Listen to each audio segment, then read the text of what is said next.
আনফুসিহিম, দুনিয়ার সমস্ত মানুষগুলাকে আল্লাহ তাআলা আহ্বান করেছেন। এই আয়াতে কারিমার ভিতরে আল্লাহ রাব্বুল আলামিন ইবাদি শব্দ ব্যবহার করেছেন। আল্লাহ তাআলা বলেন, ও আমার বান্দারা, ও আমার কারা, ও আমার বান্দারা, কুল ইয়া ইবাদিয়াল্লাযীনা আসরাফু আলা আনফুসিহিম, ও আমার বান্দারা, তোমরা যারা নিজেদের নফসের উপরে জুলুম করেছো, অত্যাচার করেছো, অবিচার করেছো, আমি রব্বুল আলামিনের রহমত থেকে নৈরাশ হও না। সুবহানাল্লাহ বলবেন না?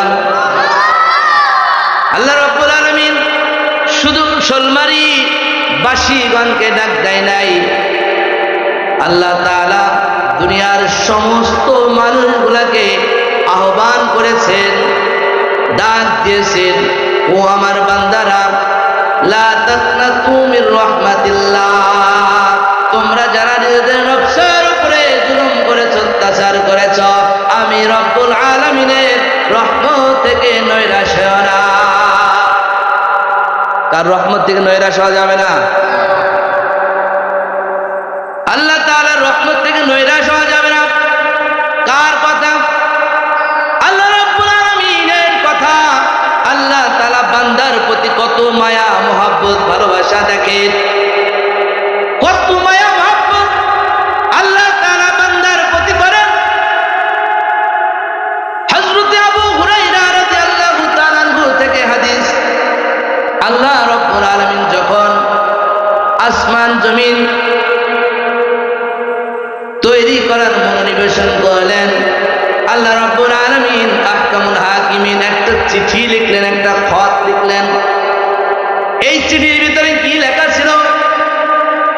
হাদিসের ভিতরে আসতেছে, এই চিঠির ভিতরে লেখা ছিল, আল্লাহ রাব্বুল আলামিনের রহমত হলো 100টি। বলেন সুবহানাল্লাহ। আল্লাহ তাআলার রহমত ছিল কয়টি? 100টি রহমত। এই 100টি রহমতের ভিতর থেকে আল্লাহ রাব্বুল আলামিন একটি রহমত দুনিয়ার জমিনে দিয়েছে। তাহলে আল্লাহ তাআলার রহমত কয়টি? 100টি। তার ভিতরে একটি রহমত আল্লাহ তাআলা দুনিয়াতে দিয়েছেন, আর 99টি রহমত আল্লাহ তাআলার কাছে আছে।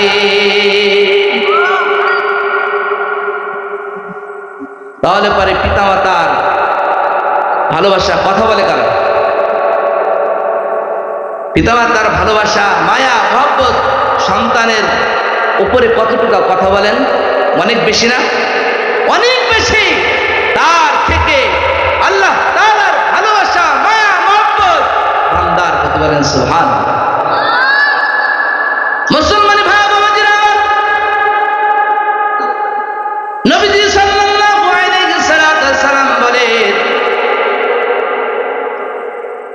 আমার দরবারে কিছু মুশরিক, কিছু বেঈমান, জিনাখোর, মদখোর, এই শ্রেণীর কিছু মানুষ আমার দরবারে আসলো।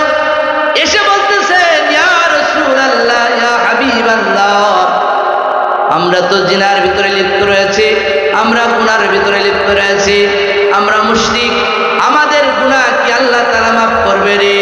আল্লাহর হাবিব বিশ্ব নবী সাল্লাল্লাহু আলাইহি সাল্লাম বলেন, অবশ্যই অবশ্যই আল্লাহ রাব্বুল আলামিন তোমাদের জিন্দেগীর तमाम গুনাহগুলিকে মাফ করে দিবেন।